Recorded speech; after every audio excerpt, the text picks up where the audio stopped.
Sir ఇది 1 2 3 spray చేసిన తర్వాత హార్వెస్టింగ్ వచ్చింది చేను. హార్వెస్ట్ వచ్చిన తర్వాత చేను దాన్ని చూడండి కలర్ ఎలా వచ్చిందో. ప్రతి గింజ కింద నుంచి ఎండు పైనుంచి కిందకి మొత్తం అంతా వెని చూడండి, కింద నుంచి పైకి అంతా పాలు పోసుకుని ధాన్యం ఒడ్లు బంగారు ఛాయ.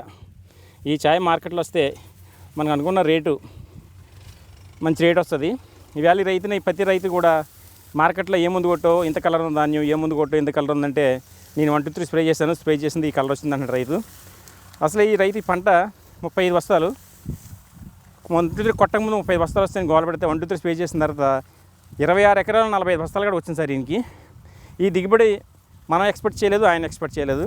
ఇవాళ 45 బస్తాలు దిగుబడి రావడం అంటే సామాన్య విషయం కాదు.